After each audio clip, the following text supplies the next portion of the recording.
mag-date muna tayo. Excited. Tsaka gutom na din ako. Hoy, hoy, hoy, hoy!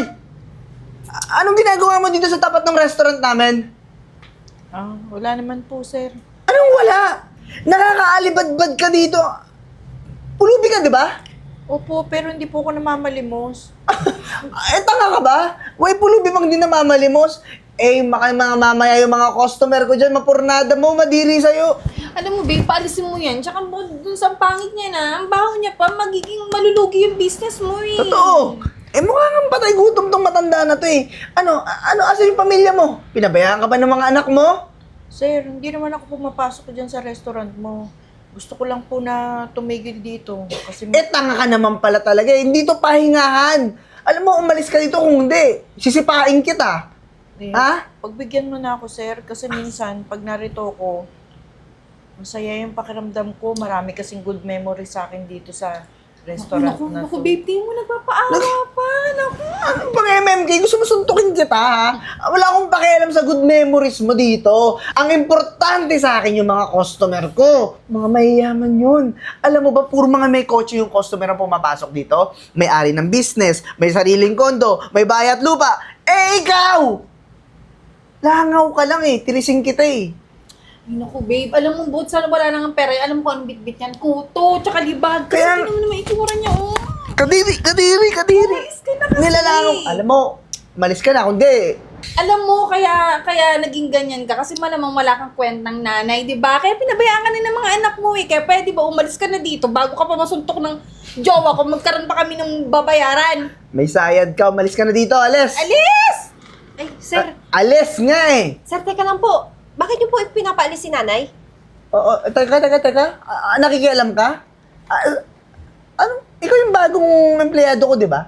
Opo, ako po yung working student po na waitress niyo. O, kita mo na, tinanggap kita kahit working student ka kasi mabait ako. May busilak akong puso. Kung suntukin din kita, ha? Sir, ganun naman po pala eh. May busila kang puso. Bakit niyo po pinapaalis si nanay? Wala naman po siyang kasalanan. Naku, babe, sumasagot pa. Alam mo, madadamay ka rin sa init ng ulo ko. Yung utak mo gamitin mo, ha? Kaya ka nga nag-aaral, di ba, para tumalino. Kaya parang lahat napunta sa bibig mo, laki-laki. Sir, Alam mo, ikaw, paalisin mo na lang tong matanda nang matuwa ako sa'yo. pero sir, baka naman po talaga totoo yung sinasabi niya na masaya yung pakiramdam niya kapag nandito. Tsaka wala naman po siyang nadidisturbong mga customers. Hindi naman po nalulugi yung negosyo niyo. Kaya okay lang po yun, sir. Labas lang naman po siya. Gusto mo bigyan kita ng medal. Kasi ang bait mo eh. Sobrang bait mo. Alam mo, sana nga kunin na kayong dalawa ni Lord eh. Sobrang bait na ng dalawa, di ba? Baka lumagpas na kayo ng langit. Hindi. Alam mong gawin mo, Eden? Paalisin mo na tong matanda na to kasi kung hindi, mawawalan ka ng trabaho. Tatanggalin kita. Gusto mo ba mangyari yon? Ayoko po, sir. Sige po, sir. Ako na pong bahala. May date pa kami tong baby loves ko. Huwag niyong sisirain yung araw ko. Eden, pakiusap ko sa'yo. Paalisin mo na yan. Sige po, sir. Ika na, babe. Nay, pasensya na po kayo dun sa boss ko ha, pati dun sa girlfriend niya. Siguro po talagang ganun yung magiging reaksyon nila kasi nga restaurant, pagkain yung negosyo nila, tapos ganyan po yung itsura niyo. Pasensya ka na din, ha. Pati ikaw, napagalitan dahil sa akin. Wala po yun. Ano ka ba? Alam kong bago pa po ako dito pero magaan po yung loob ko sa inyo kaya palagi po kitang sinisikretong bigyan ng pagkain. Ito po, kumain po kayo pero huwag kang magpapakita baka makita nila na galing to doon sa kitchen. Pero Nay, yan po yung portion ko na meal doon sa kitchen. Maraming salamat sa'yo, ha. Wala po yun. Sige po Nay, mauna na po ako doon ha. May gagawin pa po ako. Salamat uli. Punyeta kang matanda ka, hindi ka pa rin umaalis dito? Di ba pinalis na kita kanina? Nakabalik na ako lahat-lahat, andi dito ka pa rin, ha? Anong gusto mo dito, ha? Sir, huwag niyo naman po. Napakatanga mo eh. Kutong lupa ka lang sa akin, ha? Naiintindihan mo? Opo. Di ba sabi ko umalis ka na? Ano? Yan, inaantay mo pa kasing masaktan ka. Para magtanda yung utak mong matanda na eh. Naku, inaamag ka na eh. Alam mo, pakiusap ko lang sa'yo, kahit bukas lang. Kahit bukas lang, wag kang pumunta dito sa restaurant ko. May big event ako. Alam mo ba yon? Ang ibig sabihin nun, may pupuntang pinakamalaking investor mag-i-invest dito sa restaurant kong maganda. Kasi, ang sarap ng mga pagkain ko. Maganda yung ambience.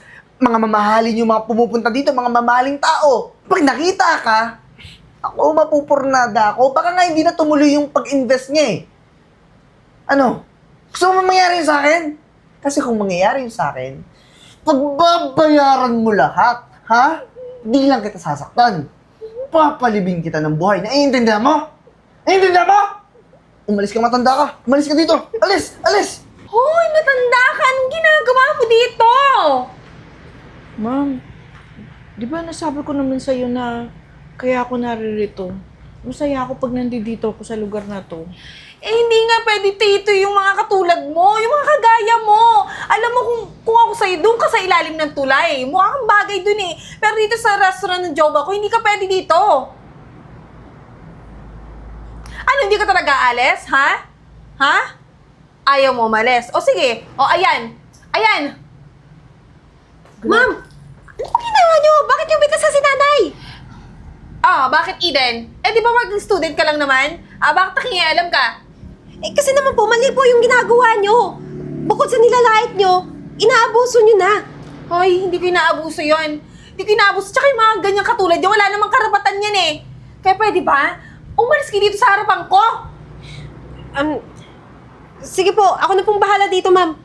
Alam mo, baka dahil sa'yo, malasin pa yung negosyo ng jowa ko. Alam mo, may investor kaming darating. Alam mo, pag hindi natuloy yun, dahil sa'yo, malilintikan sa akin. Kaya pwede ba umalis ka na? Ialis mo na yan!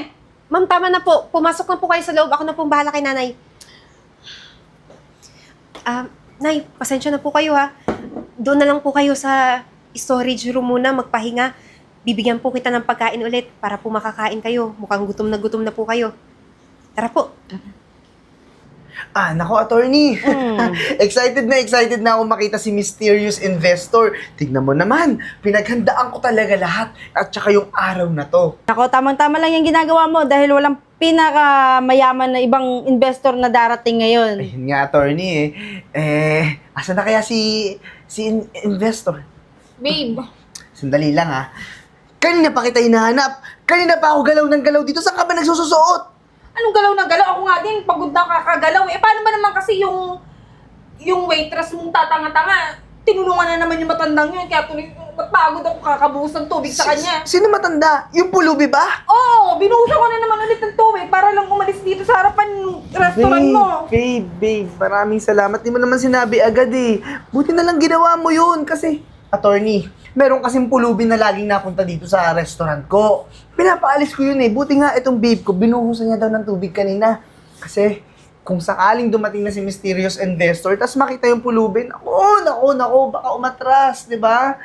Babe, ang galing mo. Tama yung ginawa mo. Tapos yung waitress, sino yun? Si Eden. Yari yan sa akin, mamaya. Malilintikan yan sa akin. Sasya ka kayo ha. Hintay-hintay lang tayo konti. Darating na rin yun. Sige, attorney, wala namang problema dyan. Eto na pala. Hoy! Kala ko ba pinaalis mo na yung hayop na to? Eh, kaya naman siguro tinulungan ka ni Eden na para magpalit ka ng damit, para makakain dito sa restaurant. Alam mo talaga kayong mga mahihirap. Lahat ng paraan gagawin niyo para sa konting pagkain, di ba? Babe. Umalis ka na. Palisin mo na yan. Mawalang galang na po. Yung hinihintay po nating malaking investor, wala pong iba kundi si Miss Gina po. Ano? Ikaw? Oo, kaya pakiusap. Hinay-hinay lang po tayo sa pagsasalita ha. Babe, sandali. Naguguluhan ako kasi, ma'am, pulubi po kayo nung pumunta dito, di ba? Tsaka, paano ikaw ang mysterious investor po? Pulubi ako. Nag-disguise ako dahil gusto ko lang na laging naririto sa lugar na to. Alam mo ba na ito yung unang-unang na-invest namin mag-asawa, itong lupang to, Lupa?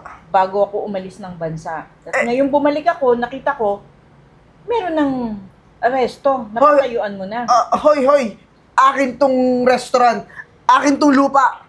Alam mo, bukod sa ako yung magiging investor mo, akin ang lupang to. Akin ang lupang to. Wala kang ebidensya. Nasa'yo to. Sarans. Kita mo yung original copy, attorney. Puro pang pipeki ang ginawa mo, kaya napatayo mo to. Naku, mukhang legit nga yung titulo na yun. Alam mo, makikipag-iwalay na ako sa'yo. Tsaka total, wala ka naman ng pera at mukhang makukulong ka. Makikipag-iwalay na ako, tsaka pera lang na makailangan ko sa'yo eh. Kat! Huwag mong maiwan dito! Ay, hindi! Makukulong pa ako dahil sa'yo. Bakit Kat! dyan? Kat! Kat! May attorney din ako. Hindi to totoo. Hindi to totoo. To. Okay. Akin na yan. tayo magkita. Pero, alam mo, Sir Renz, kung sakasakali man, kung ano man yung ginastos mo dito, pwedeng bigyan kita ng doble pa sa ginastos mo. Umalis ka lang dito. Eh, hindi ako aalis. Akin ang lupang ito! Ganun ba yung gusto mo? Okay, attorney, umpisahan mo yung pag-aasikaso kung paano kami maghaharap ni Sir Renz sa korte. Wala pong problema, Ma'am Gina. Renz, hintayin mo na lang yung supina dun sa bahay mo. Makakarating yun, bukas na bukas. Umalis na kayo! Alis! Anong alis? Di ba nga sabi niya, siya yung may-ari ng lupang to? Ikaw ang dapat umalis. Ma'am Gina? Narinig mo? Alis! Alis! Ako, nasa mo yung sa nanay? Baka magkalat dito, makita ni boss. Hoy, Eden. Nay? Nay! Bakit kayo nandito? Ba't kayo nakabihis na ganyan? Makikilala pa rin kayo kahit magpanggap kayo. Okay lang na makilala. Nakilala na nila.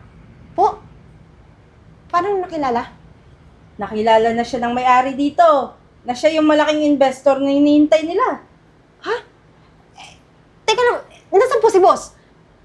Pinatalisi ko na. Teka lang po, nalilito po ako. Ano bang kwento? Sa akin kasi ang lupang to na tinayuan niya, puro peke yung dokumentong ginamit niya. Kaya may kasong patong-patong para sa kanya. Yaan mo na yun, mahabang kwento eh. Basta ang alam ko, sa sobrang bait mo sa akin, sa sobrang pag-iintindi mo sa akin, kahit pulubi ako, natuwa ako sa'yo. Tutulungan kita para maka-apply ng scholarship program. Di ba? Nag-aaral ka pa?